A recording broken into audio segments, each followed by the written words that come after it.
Welcome everybody to the Navigant Credit Union Broadcast Center. It is Business Monday. We're in the small business segment. It is a little gloomy in downtown Providence. It's election eve. Lots going on. I'm Josh Fenton, CEO of GoLocal. This is John Cato. He's with Amerizone. Cranston-based, cool company, manufacturer, developing a whole series of different products for a bunch of different verticals, law enforcement, prison guards, mental health. Talk a little bit about the business. Thanks, Josh. Thanks for having me. Absolutely. We've been manufacturing for 37 years. I've been doing cut and sew. We do high-end, complex stitch products. We do things from military to mental health, also to different branches of the military we do product for. And well, let's show one. All right. This is not your usual stitch and sew. This is pretty complex technology. Yep. Head protection unit. Talk about how you developed the product and who's it for. So this is a training combative helmet. Yep. And the military asked us to develop a helmet that they could train with. And people were having a lot of problems with concussions as they were training. And so we needed to develop a helmet that would fit better, that was more protective, better against concussions. This is antimicrobial. One of the things we also did, we made it so one size fits all. A lot of the times the military, they don't want to buy different sizes. Right. So they try to buy one size. We try to make it convenient as we can for them.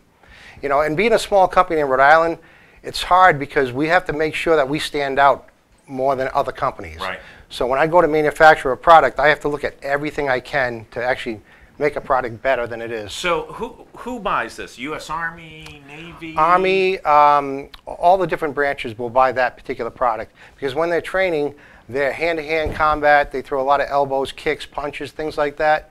So they really need to protect themselves. They can't get beat up. They had a lot of problems with concussions. People were getting knocked out. Damage before the people even go into military.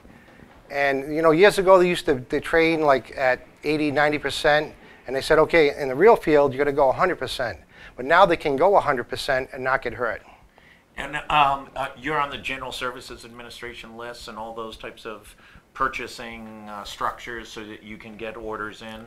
Well, we're not a prime right now. We're just a sub right now. And that's part of the problem we've had for over the years, that we make product for other people. Gotcha. So we don't actually make our own product. We're making it for other people, and then they're selling it to the military. Gotcha. But now we are registered, and we are doing some products direct. That's great. And talk a little bit about the business model. You guys are developing how many different product lines, and where do you see that growing to? Well, we do the military, so we have the combative training accessories that we started off with like 8 different products, and now we're making probably 40 different products for the military. Wow. And it's all specialty. It's things that they cannot find anybody else to make it in the United States. And so we've So they developed, can't get it on Amazon Nope. and order it on Prime overnight and get it the next day? No, and then when they came to me, they told me they had a hard time finding this product. So we found a little niche for us. Started about 10 years ago. We started increasing it, and they have more confidence in what we make. So now when they have complex things, they bring it to us, and we manufacture it. That's great. Military's one. You talked a little bit before we came on about mental health. Would not be a product development area that I would anticipate, but talk a little bit about it, the type of products that you develop, and how fast that industry is growing. Yeah, the thing with that is they came to us and they asked us to develop one pad. They wanted a large pad that they could protect themselves when they were taking care of their clients, and they had a problem with one of the clients having an episode. They'd go off and they would have to protect themselves. So before they were using they would call them karate pads, things you would buy online for fighting, and they were black, they were aggressive with red print, things like that, kind of like our military products. Yeah, right.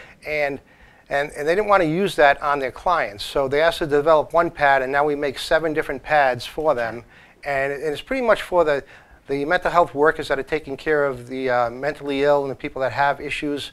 When they have episodes, they can protect themselves, and it's really cut back on their workman's comp. Makes them feel a little bit better about their training and how they take care of these people. That's great. What have you seen from a growth standpoint? Diversity of products, different new markets. Where do you see the company going? Well, we keep growing. We went from 19 people up to 44 people in over a year. Oh, that's great. And part of the thing is we have a great marketing team. We've been working with the state of Rhode Island. Innovation vouchers, we had 2 of them. Developing new product, we work with URI. The state's been fantastic with all the help we've been getting. And I really never knew that help was out there until we got in touch with the right people. And any downsides of working with commerce, bureaucracy, blah, blah, blah? I try and get all the facts out every time. A lot of dirt, yeah. Yeah. No, it's been great. And I tell everybody, you got to look into it. Before I never had the time, always trying to take care of my business, running everyday operations, developing new product. But now that with our marketing team and the people that I have internally working with the state, it's a lot easier. And they have some great programs, and we're really taking, it's really helping us quite a bit. The 44 people you have now, how does that break up? How many are in manufacturing? How many are in support? How many are in sales and marketing? Well, we have 4 in the office to process all the orders, deal with all the ordering. We probably have 25 sewers on the floor. Wow. All right, we probably have probably 6 people in the cutting room. In the cutting, we do gluing, putting the different materials together. 30 people in manufacturing. Yeah. Yeah, that's great. Yep. And the thing is, we're always training. Yeah. I find that we could never find anybody that's trained for the product that we make. So we bring them in, start them off with simpler jobs, find out what their strengths are, and then at that point, we progress them. And so we're always teaching people how to get better at what we do. The folks who come and join your company, are they experienced in manufacturing previously? Had they worked in other, garment shops or anything like that in the past? A lot of them have, but mainly like Dominican Republic, things like that. They would sew clothing. Yeah. A lot of them have clothing experience, and it's kind of nice because they have different experience in different areas. So we're able to take what they know, teach them what I know, and just everybody grows from that. From your growth perspective, you guys have doubled in a year. What's the limitation? How big can you guys get, and what's the obstacles to keep the growth pattern going? I don't see any obstacles, because the way we have it is when I first started with the product, we had in 2008 we were almost out of business. Economy crashed. I was down to 2 people. These people contacted me. So you went from just yeah. There were 3 of you in 2008. There's 2 of us. There was 2 of us. Just 2 of you. 2 of us. You and Yep. one other person. Yes. 2008, 2018. There's 44 of you. Right. Yeah, right. That's not a bad growth. Well, I had this company from Virginia Beach that we make the military product for. They're the ones who came to me and they asked me. They said, "Hey, can you make this product?" And I was like, "I don't know. Send me pictures." So they sent me pictures of boxing gloves, tie pads, things like that. I'm like, "Yeah, I can make it." And we ended up making it, and because they couldn't find anyone else in the United States to make that product. And we built a little niche, and we just kept getting better and better at what we do. And I know how to do all the product. Like I said, I've been doing it for 37 years. I developed most of it. So I know how to make it. I was able to teach one person. I'm saying, I'm going to teach you how to do it. You're going to teach someone how to do it. And then somebody else is going to teach someone how to do it. So we have that philosophy with everything we make. We have teams that make the product. That's great. So all we got to do is just keep multiplying those teams. So besides being the fastest growing company in the history of Rhode Island, well, I don't know about that. Where are you going to be in 24, 36 months? Where do you think you're going to be? And how much additional product lines and different verticals do you think you can take on? It's funny because marketing talks about that all the time. They have all these new inquiries coming in every day on different products. So we're trying to sort through the things that are good for us, help our company grow. And I see us doubling in another 2 years. And we started bidding on military contracts ourselves. That's right. It's not to compete against people that we're already making product for, because we're loyal to everybody we make product for. That's how we become successful, and people trust with what we do. So I just see us growing and growing, and I try to internally set us up for that. I try to make sure we have the right support, the technical data that we have, everything, different programs that we're doing. Are you able to get the people? A lot of entrepreneurs come in on Mondays. We have this discussion. Almost everybody's hiring these days. The economy is good. Nationally, unemployment's down to 3.9%. What was it, Friday? 250,000 new jobs in the country.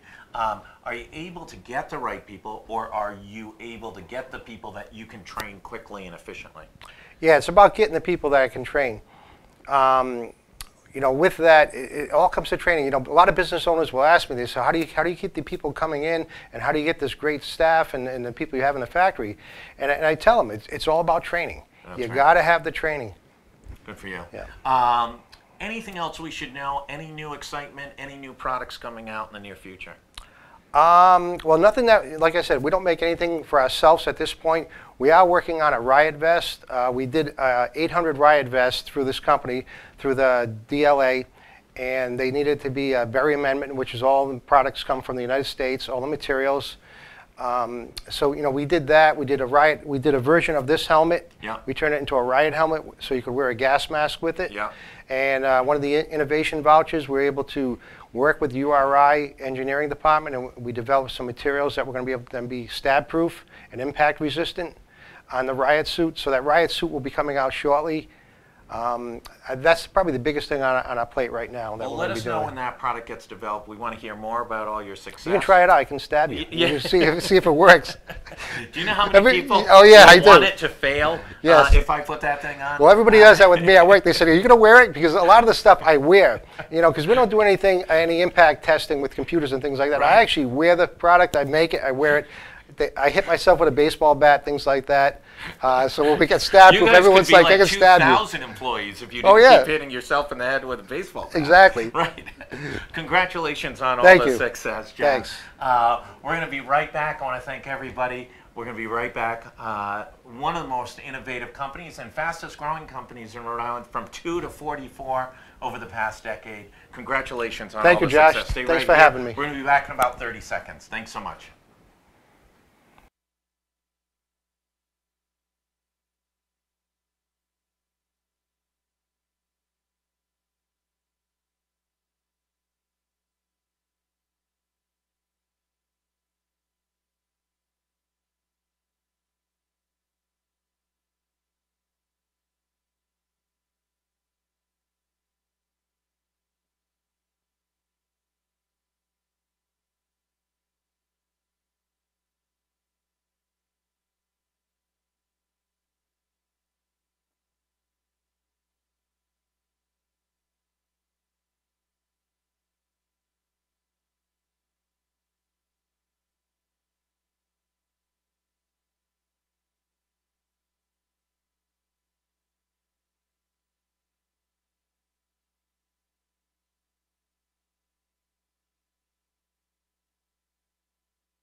Welcome back, everybody, to the Navigant Credit Union Broadcast Center. I'm Josh Fenton. It is Business Monday. This is Rick Grundy from Avtech. Avtech is the more sophisticated of the two peer companies that have been in today.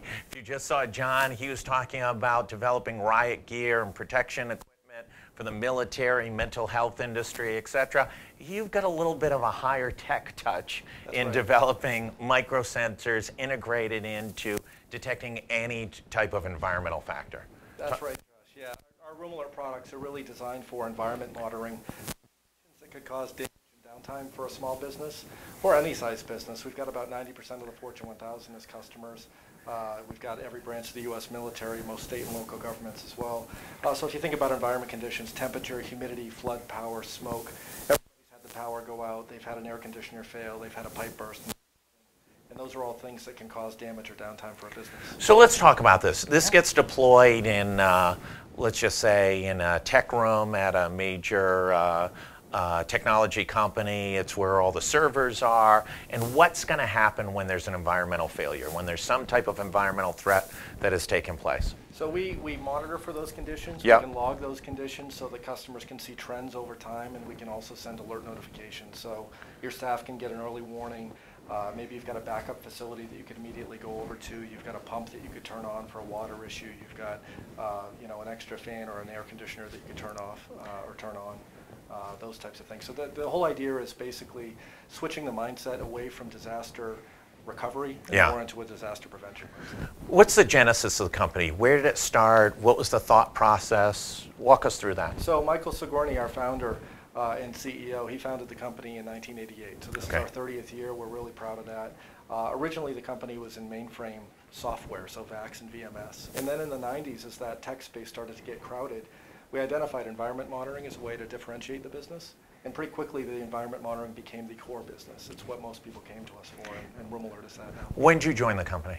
2001, so I'm coming up on 17, 18 years in the business. Yeah, and war-torn veteran. That's right. Yeah. It's been to be at a tech firm since 2001 has got to be a national record in and of itself. Well, I think it's, it's like any business where you have to pivot and evolve and grow, and I think as a business we've done that, and I think we've also got a great team that's able to do that as well. And it's allowed us to continue to innovate in our Room Alert products and grow as a private business here in the U.S. Are you diversifying products or going deeper into the verticals that you're in? Both. So a lot of our customers are coming to us all the time with different ideas for sensors or technologies that they'd like to see in our Room Alert products. So we've got customers looking for airflow sensors and particulate sensors and different ways to detect water and flooding and power. We just have a sensor that we launched earlier this year. It's patent pending, and hopefully that patent will be issued soon. It's an active power sensor that provides a unique way to monitor power through a cord without having to physically modify the cord. You just put the sensor on top of any electrical cord, and we can detect electricity flowing through. Oh, that's interesting. So now your equipment can modify or monitor for not only the power, but we've also got a temp sensor built in.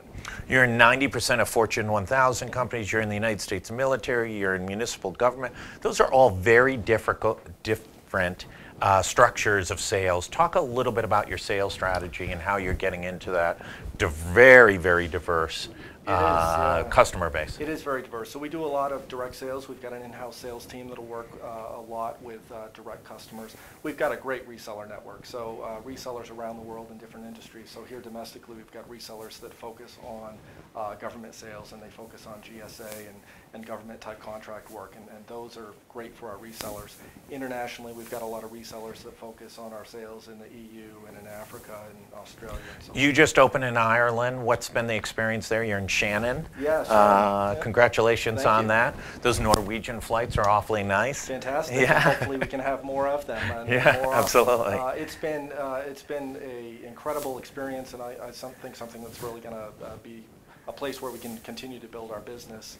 And we're supporting it here from Rhode Island. So we're expanding our staff here in Rhode Island to support that Shannon, Ireland distribution facility, and that's really what it is a way to get our products closer to our European. So you're going in through Shannon. Is Shannon then supporting the whole EU? It is. So Yeah. Initially we're shipping product into Shannon, and then Shannon is our distribution point for the rest of the EU. And likely as we go into next year, it'll be our distribution point for the Gulf and Africa regions as well, where we've got a lot of business growing. We've actually got Michael, who I mentioned earlier. He's in Frankfurt, Germany this week at a trade show. He'll be in Dubai next week, following up on a trade mission that we did with the state earlier this year. So he'll be in Dubai to follow up on business relationships. I always like the companies that are smart enough. We had somebody on the other day that's in the solar marine business, where they make solar power stations for the marine industry. And they were in the best places in the world. Like, good for them, right? Yeah. It was like Miami, Monte Carlo, like, live with the rich and famous, right? That's right, yeah. So we go where the business is. Yeah, that's right. We don't have power docks, but we're in the most vibrant areas of the world because that's where business is growing. So you were not in Lawrence, Mass yesterday or anything No. like that? Yeah, No, good not for you. yesterday, although I'm sure we have customers there. I don't think they have any gas there after the No. latest episode up there. Talk about the growth. You're up to, you're pushing towards 50 people, 50 employees. Where do you see the company going? What's the limitations and what's the challenges? So let's go with what's the limitations. So limitation is really sustaining our growth. We set out an internal growth goal of about 15%. This year we're about 30. So when you're doubling your growth Yeah. goal on an annual basis, sustaining that growth becomes a challenge. I think also politically you see in the news a lot of talk about trade issues and tariffs and some of the impacts of that. We're proud to do all of our manufacturing here in the U.S., but other manufacturers that make the small components that go inside Room Alert have offshored that to China for years. So now we're seeing lead times go out and costs go up. So as your sales are growing and your manufacturing is getting longer, those are some of the challenges. But on the flip side, and not get into a big debate, it's also frustrating when you're in the IT space, and you're in the IT space where China especially is knocking off design and elements with carte blanche and with no penalty. Yeah, absolutely. And it's been going on. So I mean, yeah. I think there's a double-edged sword there. And for us, we believe in U.S. manufacturing. We believe in the product being close to us, and we believe in the agility that provides us. So we're able to manufacture quicker. We're able to manufacture to our spec. We're able to drive and go to our facility and watch the product go through. Are you manufacturing on site in Warren? Not in Warren. We work with different facilities. We have a business that we work with doing some contract work in Portsmouth, Rhode Island. Yep. We also have a facility outside of Pittsburgh, and we're next year bringing online a facility out in Las Vegas to support a West Coast distribution. That's great. Hiring, I talked about in the last segment, most everybody who comes on says one of the big challenges is just getting the talent. You're in the IT space, getting those young engineers, getting those young thinkers, recruiting mature folks. How's that been for you guys? It's a challenge. So I think there certainly is a technology knowledge gap in terms of hiring. We have a phenomenal team, and what we're trying to do is do more with the team that we have, and also take a different approach. When you're a larger company with a lot of name recognition, recruiting you can almost do by accident. People want to come see you, but a lot of people I don't think know that we're doing interesting work as well here in the state. So what we do is we work with the universities and colleges. We've done 2 practicum programs with Bryant where we've had their international business students look at different markets for us. We've done a capstone project with URI where we're engaged with that now. We do co-op programs with up in Boston, some other schools. If we can engage with students at a co-op level, and then we can, essentially it's an extended job interview, and then we can bring them on. Talk a little bit about your experience working with Commerce. Feel free to lambaste them. What's been the best of working with them and the frustration? So as a 30-year-old business, we've been here in the state for quite a long time, and the last 3 or 4 years we've worked with Commerce, and it's been fantastic. Most of what we're doing with Commerce is supporting our international expansion, which has been substantial in recent years. So we participated in every trade mission that they've offered for the last at least 3 years. We've been to the UK, we've been to Ireland. Ireland directly resulted in our Shannon operation. That's so right. I think that's a good outcome from that. Dubai, and Michael, our CEO, is in Dubai next week following up on business relationships that were developed as part of that trade mission. So we're a big believer in the international trade group within Commerce, and they've been fantastic.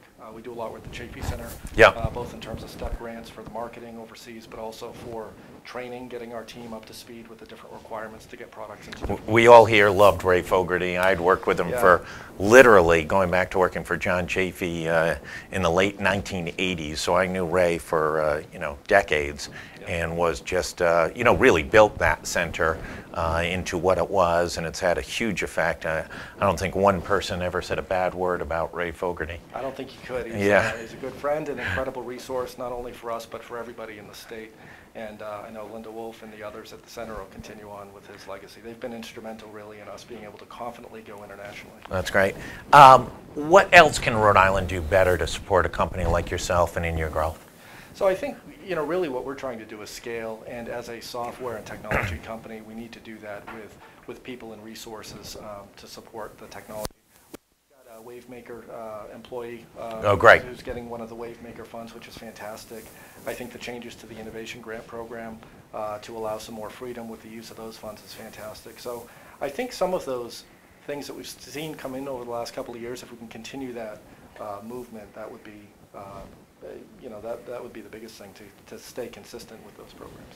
Congratulations on all the success. Thank you. And glad to see you're going global and global big. And we'll have to come over as a point of journalism and come over and visit you in Ireland. Always an important mission for... we've had a lot of people offer to do that. It's been really, really great.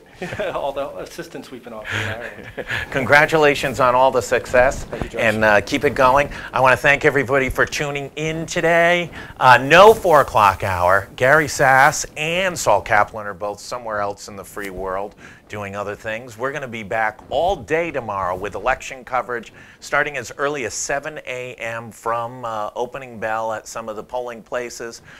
We've got teams of folks, photographers, videographers, etc. They'll be doing coverage from morning all the way through results and analysis.